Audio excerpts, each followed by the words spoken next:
Hey, what is up everyone? Today I'm taking a look at this right here, and this is the 1/100 Full Mechanics Freedom Gundam version GCP. So you may have guessed it from the box right here, but this is a Gundam-based limited kit, and it is based on the new 1:1 scale, life-size that is, Freedom Gundam that is in Shanghai. Now there was one thing I really wanted to know about this kit. It is a bit of a shame that it is a 1/100 seed kit that is not available anywhere else but the Gundam base. But what I wanted to know was this based on the Calamity Gundam? Now the Calamity Gundam is one of my all-time favorite kits to have full mechanics written on the box, and that is saying a lot. I've never really been a huge fan of the full mechanics lines. Basically, I've always felt you're kind of getting a wannabe master grade without the quality at somewhat master grade prices. But with the Calamity, it was such a mesmerizingly awesome kit. I have it front and center in my collection with some of my favorite seed kits. Now inside of that box and in the review, I did mention that there was a runner in there that wasn't labeled Calamity Gundam. It was labeled, actually I forget, so I'll put in the clip right here. I'll also mention at this point the frame in here is not labeled Calamity Gundam, it's actually called FM1100 GAT frame, which means we will be seeing more in future from this particular batch of Gundam Seed mobile suits. But yeah, from that I assumed the 1/100 Full Mechanics Freedom Gundam would be based on the same frame, and it is not. This kit is essentially 100% unique in its own right. Every Gundam runner in here is labeled the Freedom GCP. So what that means to me, and is nothing to do with this kit right here, but is very exciting, is that does mean the Raider and the Forbidden Gundam are still totally on when it comes to the awesome full mechanics quality of the Calamity. Now, as for the quality of this particular Gundam right here, the Gundam Base Limited Freedom, is this up to the same quality? Well, it isn't. So as for a little bit of a note on the build, this is an incredibly simple build, but in full mechanics fashion, it does have a whole lot of external detailing. Of course, that does mean it is a good idea to make sure to panel line this kit to bring all of that out. I did that using the Pour style Gundam markers that just fill in all the lines for you. They're great, I highly recommend them. The next issue with this kit is there are a lot of stickers, a whole ton. I did not use a lot of them, but I also didn't really feel like painting a lot of the aspects on this kit, so I did use some of them, more than usual. But that does mean the color accuracy is quite off. As for the build itself, it's very simple, but at the same time, quite enjoyable. And one thing I'll mention that this does have that the Calamity Gundam does not is classic Reborn 100 joints. These joints are not great, but at the same time, they're not too bad when it comes to smaller mobile suits. If you think of the 1/100 Gerbera, that kit worked out fantastically, and the same goes for this kit. It's holding up pretty good so far. So build-wise, an enjoyable build. Panel line it, and if you don't like stickers, you will need to bring some paint. Now let's check it out. This video is sponsored once again by those snack masters over at Boxu, a monthly snack box subscription service that delivers original assortments of premium Japanese snacks and tea pairings. Boxu honors Japanese heritage by working with 100-plus-year-old family snack makers to deliver authentic Japanese exclusive snacks to your door. Every month you'll receive a box with a different theme, so the snacks will always be different. It's a gourmet journey through Japan. And this month, it's Kansai Autumn. For me, when it comes to Japanese food, autumn food is the best food. Now let's dive into the Boxu and see what we got. In round 1, it's a trio of sweet treats. Starting off with an iconic Japanese classic Bisco biscuit in my favorite Japanese flavor, Kinako. Pure joy! Next up, a perfect blend of rich traditional matcha with white chocolate sandwiched between two golden crispy waffle wafers, followed by some decadent sweet handmade fig candy. Starting off round 2 the right way with a fresh cup of hot matcha cappuccino, which gave me huge Japan nostalgia. This is the good stuff. Following that up with a huge plate of treats, which had addictive scallion rice crackers with a perfect crunch and a flavor so familiar yet unique. Okoshi, a snack with a 1,000-year history, was my number 3 favorite from this Boxu. Crunchy sweet puff rice with a powerful taste of ginger and sesame. A perfect moist cake that I can't believe came out of a packet, and a pair of manju, historic Japanese treats so soft and delicious that they both tied for my number 2 favorite. One in sweet milk flavor, the other in rich Japanese sweet potato. Round 3 was an absolute feast. Osembe crackers with the unmistakably divine flavor of Japanese curry, Nara Langdushat matcha cookies, decadent crumbly lemon mini pies, and the single best snack that exists in Japan, full stop. Takoyaki umaibo. I lived off of takoyaki umaibo in Japan. This isn't umaibo, it is umaiwa, but it's the same thing. Umaibo is a stick. Umaibo literally means tasty stick. These aren't a stick. These are actually easy to eat and have more flavor on them than an actual umaibo, so I guess that makes them better. And these are well, they're not my number one in this box. They're my number one Japanese snack. Maybe my number one snack. First-time customers will receive the Seasons of Japan box. This takes you through Japan's 4 distinct seasons, while also taking you through an Epicurean journey across Japan. Hit that link in the description and use my code MECHA10 to get 10% off your subscription to authentic Japanese snacks with Boxu.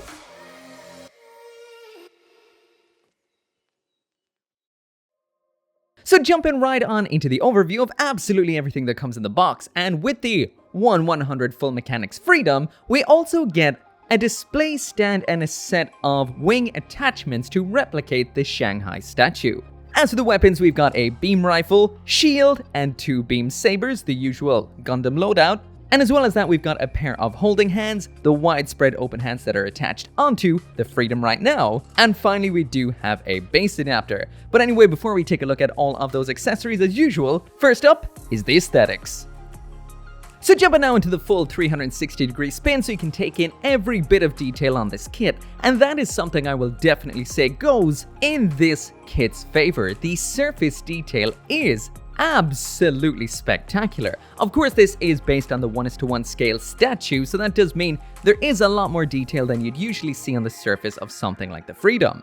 But the one thing that really throws me off, and I assume it's from the statue, are the feet. These are incredibly rounded in a really funny kind of way. Once again, this is just a kind of a personal noticing of something and not necessarily a big deal, I guess. But I like the flat, long seed-style feet. But I assume it's something to do with the weight and the way the statue is built. I will talk about these stickers and the decals a little bit more when I get in closer, but I will say as of right now, the stickers do look a little bit obvious as stickers, and the same goes for the decals. But once again, I'll take a look at them in a minute. But besides that, the color separation on this is more impressive than I expected it to be, combined with the detailing and the very nice silhouette. This is a great looking 1/100 Freedom. Anyway, let's get in a little bit closer. So when it comes to the Freedom Gundam, immediately what you think when it comes to aesthetics is just how dynamic a mobile suit this is and how incredible it looks in the air with those massive wings. Now this kit completely slays that factor. The wings look incredible. If you do look at them directly from the top, you can see the cannons there do have quite a seam line, but once again, for a full mechanics kit, this is not too bad looking. From most angles, this does look spectacular. So just like I already mentioned, a lot of the color separation on this is quite good, and the colors look fantastic too. The red is vivid, the blue is vivid too, the black looks great, but like a lot of times when it comes to black plastic, this can mark while nipping it out, so be careful. But yeah, on the whole, the color separation is really good. So that's where I guess we get to the stickers. I'll also mention that unlike the statue, this kit does not have 2 shades of white, so there is no darker white, aka light gray, and no pure white. It is just one pure white. So moving on to the stickers now, and this is the sticker sheet we get in here. As you can see, I did not use every single one of them. This is what it looked like when none were used, and I did use these standard ones, which are the eyes, the head cameras, and we have some unusual ones in here. First off, we've got a whole plethora of grey ones to make up for a lot of parts, predominantly on the wings. Now these aren't the worst, but as stickers go, stickers never really look that good. But again, not the worst. The eyes and the head camera stickers are bog standard as bog standard can be, except I will mention that we do have a clear part underneath the front head camera if you want to actually paint that yourself, not behind the rear. But then what we have in here are some of the oddest things ever. I'm guessing these are kind of meant to be like gold stickers, but they're not gold. They're almost a kind of putrid mustard color with a bit of metallic in it. And these are for all over the place, which I'm not sure what the design idea behind this was. Maybe it was a functional aspect in the statue. Maybe it's meant to be a little bit of gold to kind of imply the strike freedom in future? I don't know. We also have some copper ones from the back of the knees, which are kind of like a real grade or master grade 3.0 sticker, just cheaper and not really very effective looking. So next up here we do have a set of sticker style decals. So as the name suggests, as usual, these are just stickers and they're decals. So when these are used on white surfaces, they actually look quite good. So the issue with these, if you don't know, you probably do, is that when used you can see the border around them, especially on some plastics. That is very prominent up on the wings. This looks extremely bad. These sort of stickers do not work on black plastic. So if you wanted these to work, you would have to cut them out painstakingly, which is a lot. And we also have one for on a curved surface, which also never works on the chest.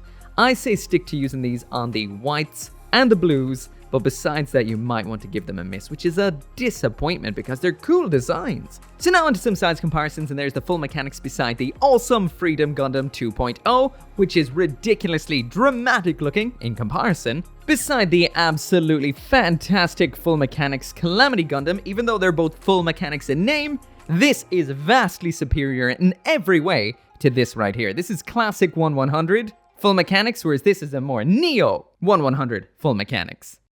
Jumping back to the beginning of the review, there's absolutely everything that comes in the box when it comes to the accessories. Now let's check them out. So when it comes to the hands in here, we've got two sets. That is the widespread open hands we've seen throughout the entire review so far, and these are incredibly nice looking. The pose is quite cool and I assume accurate to the statue. As for changing the hands, it is quite simple. You just pop them off like this. At least it would be quite simple if that weird little grey wrist segment didn't come out too. Anyway, just pop that back in. It's a ball joint attachment, and the other pair of hands we have are standard holding hands, which are for both the beam sabers and the beam rifle. The first the weapons we have in here is a fairly standard looking set of beam sabers. So the beams are your average beams, but the handles are quite nice looking, all considering. Attaching the beam sabers is simple enough. These are your sandwich style hands. Just pop off the fingers, pop in the beam saber onto a tab in the palm, and then just reattach the fingers back on again, and watch out for escaping shoulders. As usual, you do have an option of attaching these two beam sabers, beam saber butt to beam saber butt for a double-ended beam saber, and when they're not in use, just pop off the beams, and then you can attach them onto the side skirts like this. But I have to say, the attachment here is absolute anal sphincter, and that's the usual problem of these are two parts clipped together either side of the beam saber, so the pressure required to hold them together instantly goes away because the parts separate. Bad design.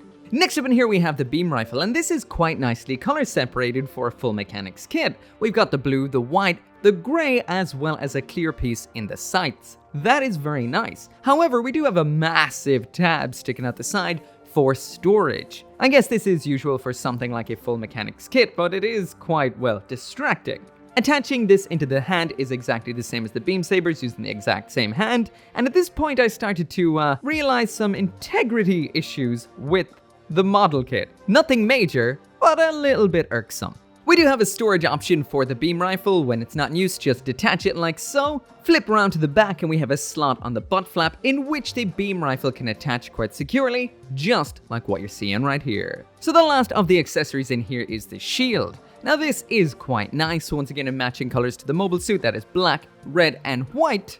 Attaching this is quite simple. We have an adapter that attaches into the back of the forearm quite securely, but then it gets a little bit hairy from there. You attach it into one of the holding hands. Once again, this holds everything. I struggled to find the slot for the little peg for a good couple of minutes until I realized there isn't one at all. It just kind of loosely hangs about in the hand like so. Then you plug the hand in and plug it into the shield, and this actually works out fine. It just was a little confusing. So yeah, shield is pretty cool and holds on very, very, very securely. So now moving on to the last part of the review, which is the articulation and the general build of this thing. So I will mention, I am so glad they included these little thingamabobbers here, which are on the 1:1 scale statue. For one, they do look quite cool. They help it stand up. It's going to make it a great display, but they really help because, well, let's get this off. That's one off, and over here that is two off. Well, this thing is a floppy mess out of the box. Look at that. Woo! Wow. Yeah, look at it. Look at it. Look at that. I did nothing, and there it goes. This is one of the floppiest kits I've seen in a long, long, long time. And that is because this right here is your typical Reborn 100 in everything but name. We're losing a leg there, get in. And that is because it takes these joints right here, which are the Reborn 100 joints. These have always been and still are absolute garbage. They're awful. They just don't hold whatsoever. The Calamity Gundam and say something like the Reborn 100 Zakutu Kai, they scrap them for plastic parts, plastic on plastic joints, and kits are all the better for them. I'm not entirely against polycaps, but these ones suck. So yeah, back on with the stabilizers. So first off, we've got somewhat of a giggity goo joint. Oh, legs went on me. So that does mean it is a ball joint up top, which is usual, and it feels like another ball joint below. Yeah, double jointed, double ball joint. I will mention it kind of bends at a bit of an awkward angle, and the whole back segment in there, I'm not sure if you can see that. It's a bit bright from the top perspective, but yeah, that is all hollow in there. So because of all of this goings on, I'm going to have to pop off the backpack here, but I'll also show you that this doesn't even have the same backpack adapter as the full Mechanics Calamity. This is just 2 pegs, kind of high grade style. Can it fit in a high grade? Well, might as well find out. No, not a chance. The pegs are too thick. So the joint in the shoulder here is aligned to the front, so back and forward just like that. Inside that then we have a ball joint, and I'm going to pop off the shoulder here so you can see what is going on here. And then we have another joint right there, which allows the arm to move up like so. A lot of this is quite stiff. So the shoulder itself can rotate back and forward ever so slightly and can move upwards like so. So if we were to raise the arm all the way up, you will 100% of the time knock off the shoulder, but yeah, you cannot raise the arm up without it because of this bit of armor. Strange. We've got the full spin at the upper arm.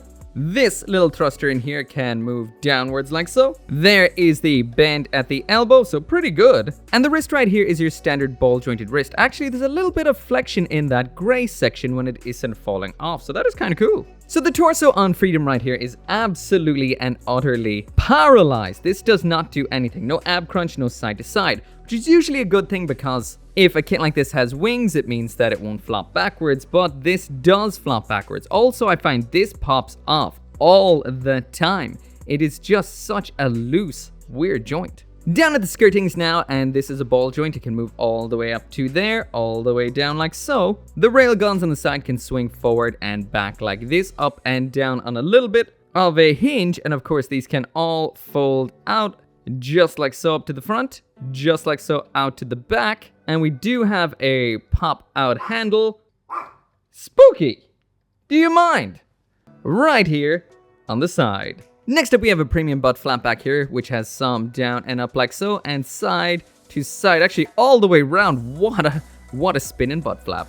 Inside the waist, we do have a forward dropping motion to get more out of the legs when it comes to the kicks. And speaking of the kicks, there it is all the way up to the front, all the way out to the back. And as for the splits, move that out of the way, and there we don't go. Yep, that's as far as it goes. Next up, down at the knee, there is the full bend. So again, not too bad. Checking out the functional movement of the ankle, there it is all the way to the back, all the way to the front. So very, very limited. And whoa, okay, there is a bit of side to side, but it's very, very odd and brittle feeling. Lastly then, we do have a toe bend downwards, which is always very nice. So now onto the wings, and what we've got is rotation backwards like so. Probably should remove these thingamajigs. Get off the way. Alright, so once again, we've got full rotation here. We've got bend, right angle, kind of like that, in like that. Each of the wings is on a kind of moving rotation mechanism like this here. Mini wing in here. We've got the cannon right there. Another mini wing here, and another mini wing right here. So they all spread out pretty much like this right here. Now, let's get this attached to check out the cannons. So onto those cannons, and it's going to be hard to stabilize it without those stabilizers because the stabilizers attach onto the cannons, but they just swing up like so, bend in half like this over the shoulder, and the exact same goes on the other side. So that is what they look like. Yeah, I guess that's it.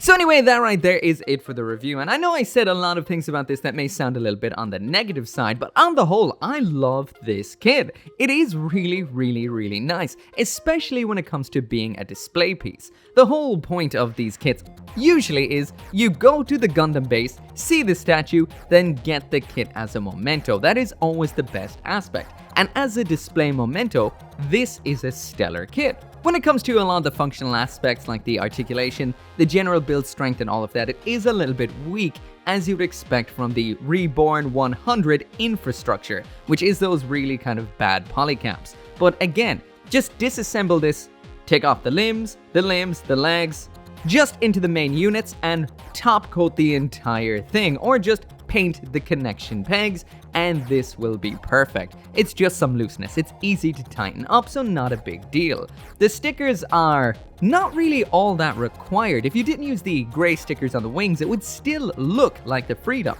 These are just more statue specific stickers. It could be a deliberate choice by Bandai to allow you to build this looking like a typical Freedom Gundam, and the stickers are to make it look a little bit more like the statue. Potentially. That's kind of making excuses, but that could be the case. I'm inclined to take all the stickers off because I don't really like them. But yeah, on the whole, when it comes to a full mechanics kit, I would say this right here is silver tier and what I would expect from a standard 1/100, and honestly, a great looking kit for on your shelf, especially if you went to see the Shanghai Gundam. If you didn't, I'll drop a link to buy it down there in the description. Anyway, as always, thank you so much for watching. Make sure to come back for more Gunpla reviews, and I'll see you next time. As always, this video right here would not have been possible without each and every one of you guys who watches my videos, including those of you who help out on the channel memberships and over on Patreon, including Craig Jerry, Van Fawn, Sean T, Mr. Winter, Lauren C. Hack, Joseph Kuglock, Global Frequency Studios, Forsetti, Caleb Engelhart, and Gaikotsu Official.